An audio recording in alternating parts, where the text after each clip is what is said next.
This is Money Matters, the 39th World Congress of the Africa Travel Association, a major tourism stakeholder event on the continent, is going on in Kampala, coming at a time when the country is prioritizing tourism as a major contributor to the nation's coffers. Many, especially sector investors, are keen to see the resources that the state is willing to commit. This is Money Matters, making it in the flower business, overcoming the low productivity challenges afflicting Uganda's human resource and uncovering the opportunities offered in the tourism industry.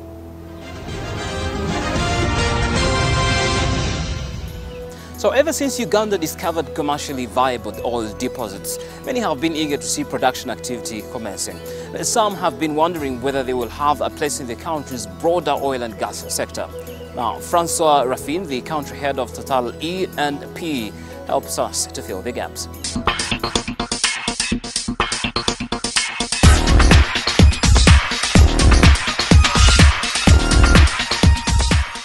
Very good. It's nice to have you on the show, sir. Money Matters. Thank you, Charles, for inviting Total in your magazine. We feel that it's a good occasion to explain to the Ugandan people what is the reality of our business. Very good. Now, again, talking about the reality of your business, I know Total E&P is one of the players everyone is looking at in Uganda's, especially the exploration side, since we struck oil some time back. Give us an idea, what's going on at the moment? What is the latest development? What are you up to? We have finished the exploration phase. We have confirmed 9 discoveries, 9 fields in the region of Bulisa, at the north of Lake Albert. And now we are filing applications for field development plans with the Ministry of Energy. Okay.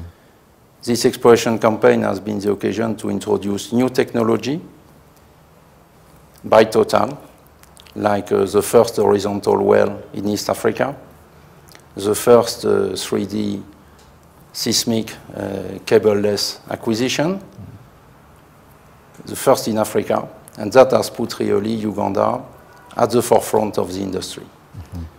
At the same time, the conservation of the wildlife, the protection of environment has been at the top of our agenda. We have undertook a very close cooperation with the UWA, with the Murchison Fall Park administration. Tourism has not suffered. Actually, there have been more visitors in the park over the last few years than before. We are also treating the legacy which we have inherited from our predecessors, the company Heritage. We are treating the drill waste. Now, definitely that's a lot of work, and still talking about investment. How much are we looking at? I mean, what have you put in to ensure that all that is moving the way it's moving at the moment? We have completed, as I told you, field development plans. Yeah. So the technical work is done. Mm. We have plans, we have engineering drawings, we have engineering notes. All this work is done. But now we need to turn green a certain number of traffic lights so that we can move on. One of them, obviously, is the production licenses. And we are working very closely with the Ministry of Energy and Mineral Development. And we are confident that the production licenses will be awarded soon. Okay. But there are other green lights which we need to turn green. One of them is the export pipeline. We need to be authorized by the governments of the 2 countries to build, as Total, Sinopec, and Tullow, the 3 partners, a pipeline to Mombasa. And we need also, because the oil prices are low, we need to cut our future production costs.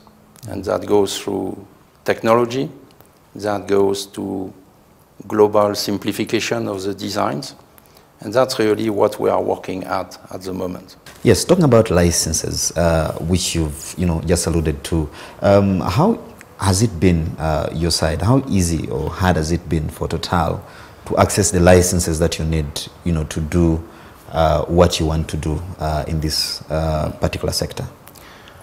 think effectively the facilitation of the work of the operators is something extremely important. It's certainly one of the keys which the government has to make an attractive investment climate. It's not the only key. The other aspect is taxation. One very important thing, especially in today's world where the cost of development remain high, is to have no tax, no VAT on investment. That's really what investors need, and that's another key which the government has in its hands to have a policy which is conducive towards attracting investment. We believe as Total that Ugandans are very well prepared. The exploration campaign has been the opportunity to employ as much as 2,000 people working for Total. We have seen the quality of the people, their good education, their capability to very quickly pick up what is essential and to participate actively in the work being done. We have recruited as Total more than 120 persons, engineers, geologists, geophysicists, lawyers, accountants. Some of them have been trained overseas as drilling rig supervisors, as well site geologists, and today we have no problem to employ them all over the world. Can you share with us the vision that Total has for this market? Our vision is that we want to remain leaders in Africa. Total is a leader in Africa for oil and gas production, and it's also the leader on the marketing side with the filling station and today with the solar lights. We have been extremely successful historically, first in North Africa, today in West Africa, where we have huge production in Angola, in Nigeria, with very ambitious deep water programs. And for us, East Africa is a new frontier. It is the area of growth of the future. The acquisition by Total of mining domain in the Lake Albert was a turning point because it will bring our first oil production in the region, and it puts also Uganda at the forefront of the future of Total in Africa. So for us, it is an extremely important project. Very good. Thank you very much, sir. It's been nice talking to you. Thank you, Charles. Thank you. Thank you. Several reports show that Uganda's labor force productivity and quality of work still lies far below some of its peers in the East African region. The State of Uganda's Population Report, which analyzed the performance of employed Ugandans, for instance, revealed that 6 Ugandans are employed to do a job of 1 Kenyan. Where the problem lies and how that can be fixed is our focus today.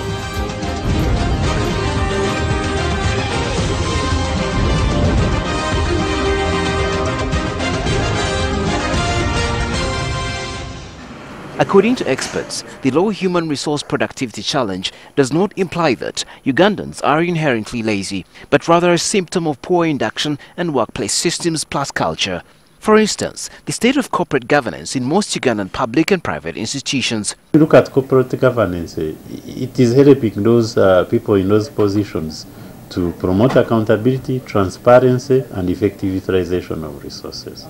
But also corporate governance helps us now to manage the risk of exposing our assets either to fraudulent activities or to misuse, which is the biggest challenge that we have in this country. This situation has not been helped given the inexperience of several board members that are tasked with steering firms, including motivating human resource teams. The responsibility to manage effectively an organization rests entirely with the directors of the organization, because their responsibility is to do with oversight, to do with growth, to do with implementing the strategies of the organization. So if they don't know how to conduct that business, definitely you don't expect a successful organization. Experts also contend that the human resources question and quality of work should be understood beyond the productivity realm. Many institutions, they say, do not attach much value to their human resource. Most of the companies that have collapsed, actually the biggest cause is to do with human resources. The biggest risks organizations experience are to do with human resources. Beyond the business mortality effect this has had on several Ugandan entities, such misgivings have led to a scarcity of Ugandan-bred business leaders, an aspect some say is also a result of low appreciation for specialization. Don't do everything that is there on this world. Focus on the things that you know you can do best. What I've seen with most companies here, if this fails, they try the other. If this fails, they try ABCD. That way you never achieve anything. You miss all your targets because you are running up and down.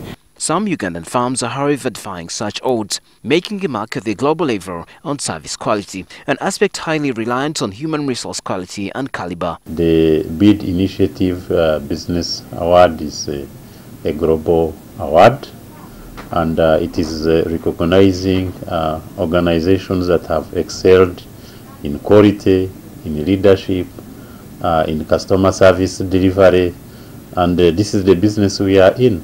But also this award was important to us because it opened now the international world. This, however, is not happening and cannot happen accidentally, but through deliberate efforts that are both business and policy related. The first point is listening, attentively listening to your clients. That's very important because quality is judged through your clients. Then also there is the internal policies within the company itself. Make sure your employees are engaged as far as quality is concerned. Don't keep quality to the bosses only. We've had instances where the employees at the lower level know nothing about quality or know nothing about the goals and objectives of the company.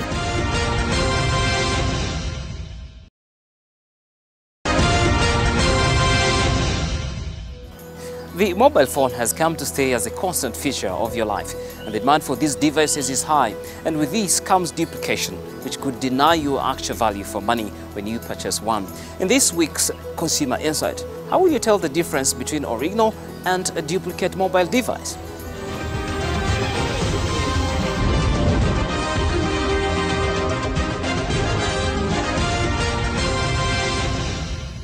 Mobile phones are now part of our lives, and there are now so many options. There are, however, original phones and duplicates. Duplicates may not be fake, but they're not from the original manufacturer, meaning that there are slight differences. How do you tell an original from a duplicate? I will start with the Samsung. The Samsung is a little bit hard. Why? Because the Chinese one almost looks exactly like the real phone, but there's a code you can actually dial. If you dial *#0, you'll see the difference between a Chinese and the real original Samsung. But the similarity is actually the same. The battery, the outside, even the whole housing, they actually look the same. It's a little features that someone has to be keen to, like the tones. And the original Samsung has different tones. The tones have a little bit of a bass compared to the Chinese one. The Chinese one, if you do this, you'll feel that Chinese thing, the Chinese tone. So that's what makes a Samsung a little bit complicated. People have them and they can't actually tell they are Chinese. Unless you do the whole star thing and then or you listen to the tones, being a little bit keen to the display as well. But it's a bit hard.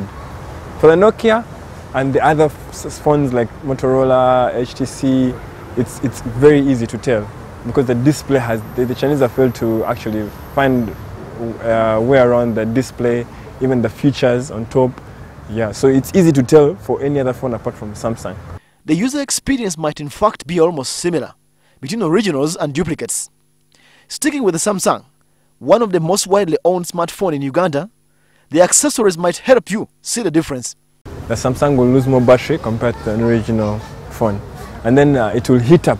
Samsung tends to heat up if it's Chinese, depending on how long you're charging it, because even the charger most times is fake. So the phone tends to heat up a little bit compared to the original one. And then in terms of durability, that's if you drop it. You stand high chances of breaking a Samsung than an original Samsung phone. Why? Because even when you hold, the Samsung is a little bit heavier compared to this, to the Chinese one. And then the cost. If you're going to buy, for example, a Nest 4 original, you might find that an original one will be at about 1 point something, 1.4, 1.7, 1.6, depending on where you're buying it from. But you'll get a good deal of a Chinese one without knowing. Someone will tell you, I have a nice Samsung phone and give you a deal at 400,000, and people will run and buy it. Then there is the iPhone from Apple. If you're buying from abroad, it's very, very easy for you to buy a fake iPhone, especially if you're buying from the airport. When you're leaving or you're coming in, you get a good deal, someone will give you a good deal, and you easily pack it without switching it on. But here, it's very hard to buy a fake iPhone. It's the easiest to tell that this is a fake iPhone. For elimination of any doubt, do your due diligence. Spend a few minutes to find out what originals are, if you care, before you buy. Just buy phones from authorized dealers. Then you don't have to only buy a fake phone from an outside phone. You can actually even buy a stolen phone. You know, now there's so many phones running around and it's easier to track. So I always advise people to buy phones from authorized dealers. This week we put focus on the tourism sector and highlight the business opportunities that it presents. Now, opportunities that have more often than not been left untapped and yet could be key in earning you a living.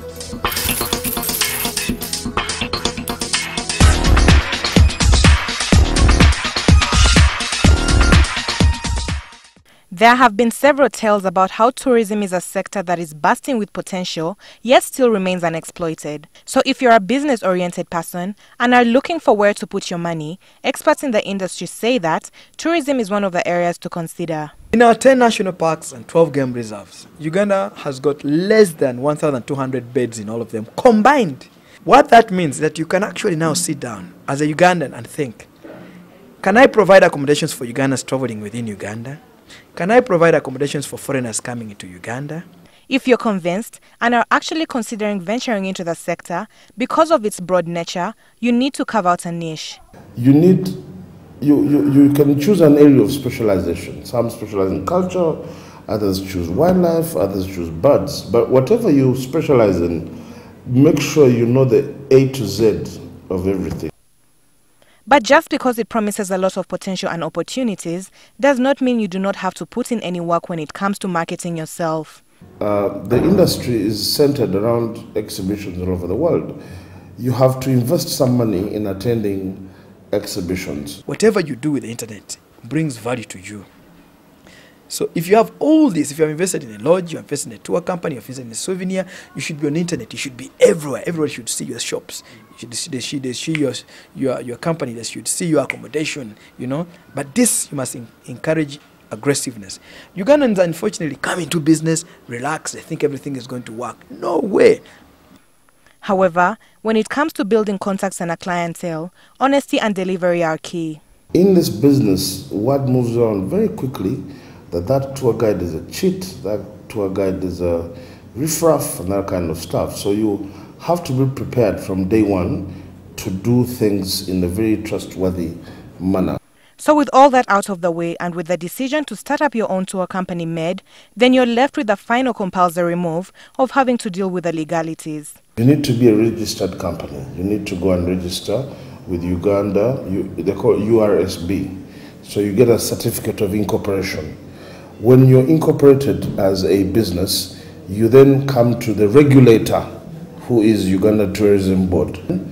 Then once you have registered, our inspectors will come and inspect you at your premises to check if you deserve a license or not.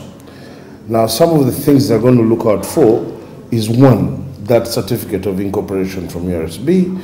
You need to have a TIN number because you need to be a tax-paying legal entity. Your office must be easily accessible. With enough research done and armed with the right information, not excluding hiring qualified staff, trying out your hand at running a tour company is something that could work for you as a business or side business. After all, in this country, it's one of those that is full of limitless potential. Flowers form part of the various luxury items that Uganda imports, particularly from neighboring Kenya, in order to meet the large internal demand. This week on The Entrepreneur, we bring you Miss Harriet Sally of Bumahalu Florists. She has for decades concentrated on building capacity in national production of a wide range of flower species. This is her story.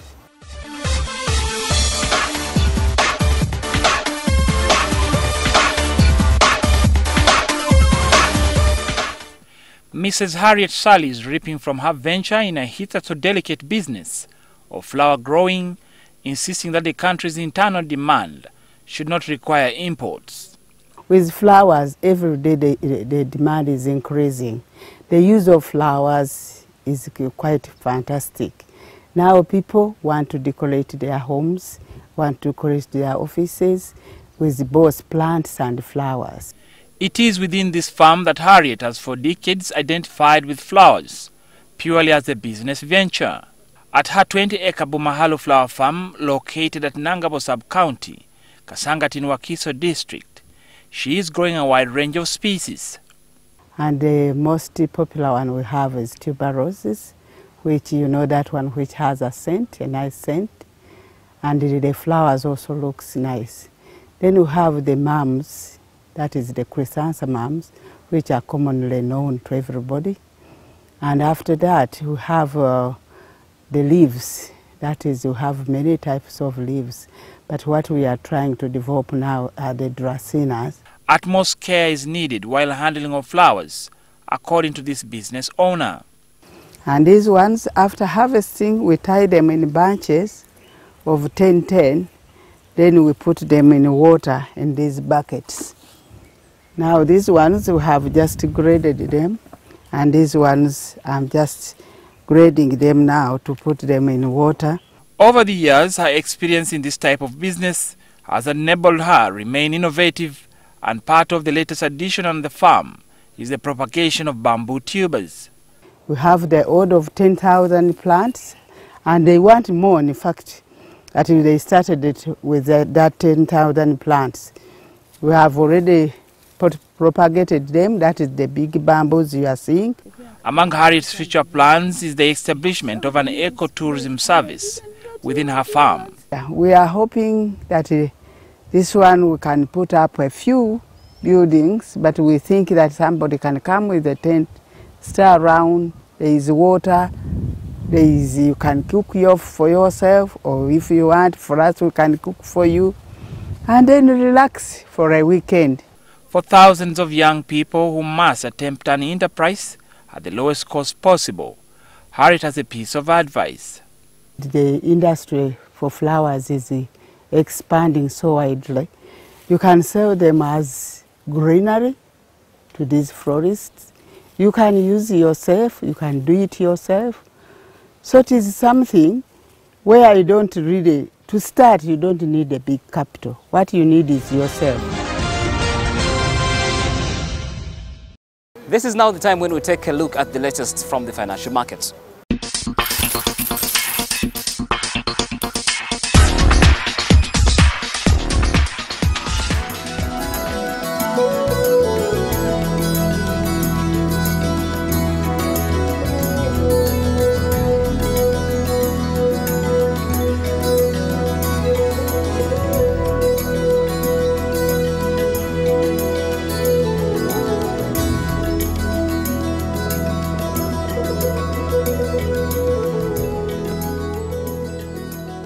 That's it on Money Matters this week. Thank you for watching. My name is Malcolm Sime. Now, in case you'd like to get back to us, look for Money Matters on Facebook.